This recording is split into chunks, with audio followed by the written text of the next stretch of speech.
মুসলিম লীগেই জন্ম নিয়েছি, সুতরাং মুসলিম লীগ আমার জন্য নতুন কিছু না। তো আমার বাবা জান দিয়েছে, আমার ভাইয়ের ফাঁসি হয়েছে, এই দুঃখ নিয়েই হয়তো কবরে যাব। কিন্তু আপনারা যদি আবার হাল করতে চান, আপনারা যদি আবার এই নাম নিয়ে উঁচু করে মাথা নত না করে মাথা সোজা করে উঠে যেতে চান, আমি বলবো যে সার্থক হয়েছে ওদের জীবন দেওয়া।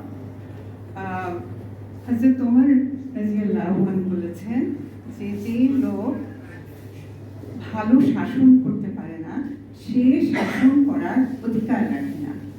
সুতরাং আমরা তো দেখেছি কি হয়েছে দেশে, আবার এই দেশটা কেমন করে আন্দোলনের মাঝখানে একটা বিভৎস একটা মানুষ হিসাবে যে মহিলা ছিল তাকে তাড়িয়েছে। আল্লাহ মাফ করুন, কারো জানি এই বেইজ্জতি না হয়। আপনারা এখানে আসছেন, আমার আব্বাকে খুব মনে পড়ছে। আমার আব্বা চিরকালই মুসলিম লীগ করতেন, কখনো মুসলিম লীগ ছেড়ে যাননি। ওনাকে মুসলিম লীগ তাড়িয়ে দিয়েছিল, কিন্তু উনি কখনো মুসলিম লীগকে তাড়ায়নি। আব্বা হয়তো খুশি হতেন আজকে যে আমি ওনার অলাদ হয়ে আপনাদের সামনে এসে কথা বলতে পারছি। আপনারা সবাই ভালো থাকবেন, আশা করি আল্লাহু আকবার বলতে ভয় পাবেন না।